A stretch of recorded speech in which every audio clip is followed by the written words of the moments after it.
intentado entender la sensación llamada dolor. En la Edad Media, los europeos utilizaron el dolor como un instrumento de justicia.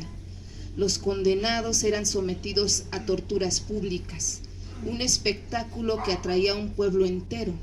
El condenado era quemado, colgado o decapitado, y el cuerpo sin vida quedaba expuesto a su putrefacción, lo que ahora nos parecería como historias de horror.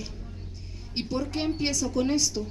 Porque el libro Entre el horror y el placer de la poeta Yanis Alatriste nos muestra a través de sus versos una poética del cuerpo que tiene que ver no solo con el placer que se consigue a través del erotismo y lo sexual, sino también con el horror como consecuencia de actos humanos como el asesinato, la venganza o el suicidio, y también con una de sus consecuencias que es el dolor. Algunos griegos enseñaban a sus discípulos a elevarse sobre las pasiones y los apetitos sensuales que nos conducían más que a la tristeza.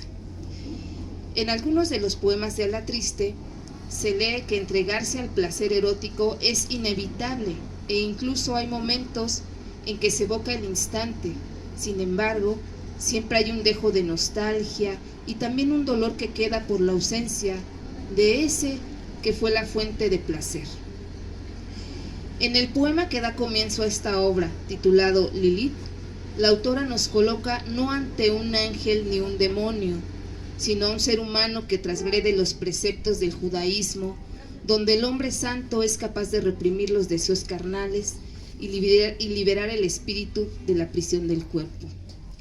Lilith no acude a la felicidad porque no se va al cielo, recorre el infierno, en donde según la tradición era el lugar para el dolor eterno. Y cito unos versos de ese poema Lilith. Ella de carne, de hueso, nunca mente etérea, no es ángel, no es demonio, es humana febril. Investigaciones realizadas muestran que algunos huesos exhumados de antiguos sitios de entierro han revelado pequeños agujeros hechos en el cráneo. Dichos orificios son el resultado de una prehistórica trepanación, cirugía que aún se practica en zonas primitivas. La trepanación implica la remoción de una parte del cráneo. En Perú, los cráneos encontrados muestran que los incas utilizaban la trepanación como tratamiento para heridas en la cabeza sufridas en los campos de batalla. Dicho esto, el imaginarlo nos traslada a escenas de horror. Yanis Alatriste, en el poema Inmortal, bien muestra que los restos humanos arrojan resultados como apuñalamiento, cabeza deshecha por una piedra, extracción de órganos, descomposición y una madre que buscó a su hija y la encontró en una bolsa de plástico. Así también, dentro de esta poética del cuerpo, entra sin duda el masoquismo. La historia también da cuenta que en algunas culturas aborígenes las mujeres soportaban tranquilamente que les seccionaran trozos de piel en el torso para dibujar figuras geométricas que demostraran que ya eran mujeres. En el caso de los poemas de Alatriste, como el que titula Bugambilia, la causa del dolor es el amor, al que sin embargo se le disfruta pese a que pueda ser un veneno o un sentimiento que nos parte, nos raja y nos rompe, nos vuelve esqueletos o cuerpos diseccionados. Otro momento de este poemario es sin duda el que nos coloca frente al suicidio, que al igual que en algunas culturas era utilizado como medio para huir de una situación como la humillación, la pérdida del honor o para escapar del dolor y el sufrimiento. Hoy en día se recurre a él como vía para escapar de los horrores del mundo. Y cito un fragmento del poema Navaja. En los jirones dentados de mi neblina nocal se humedecen de llanto mis labios. Mis dedos dibujan siluetas en mi brazo izquierdo, rasguños, desesperanza. Mis dedos ahora son una navaja. Sobre la mesa del comedor hundo el filo sin temor. Venas abiertas, Es como si cortara fruta fresca en el verano, sandía o pitahaya morada. Tejo mis sueños, mientras la sangre secular, magnéticamente secular, se desborda.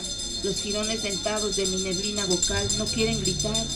Mis pulmones besan la inestabilidad. No respiro más. Por fin, gracias a la navaja, el mundo ya no dolerá. El mundo ya no dolerá. El mundo ya no dolerá. El mundo ya no dolerá. Aquí termina la cita del poema de Alatriste. También existe aquí el inevitable deseo de venganza, el castigo para quien es asesino, abusador o violador. Según los estudiosos y las leyes, los actos de venganza están prohibidos y se dice que ese hecho hace que para los humanos crezca como un deseo ante la imposibilidad de consumir una venganza. Por ello, cuando alguien la realiza, nos causa cierta satisfacción, como puede suceder con el poema titulado Fuego Lento.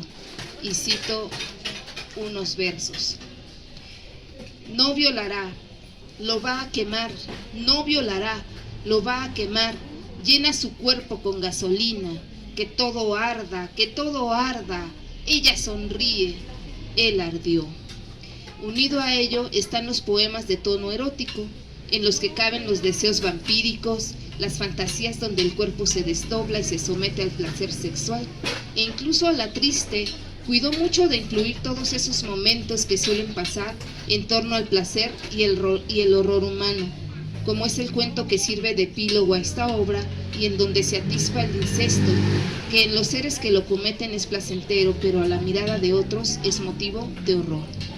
Para ser testigos de eso y ahondar más en el tema, es necesario que ustedes, lectores, se acerquen a la obra de Alatriste y a través de entre el placer y el horror, lleguen a sus propias conclusiones y pongan a prueba su amplitud de criterio.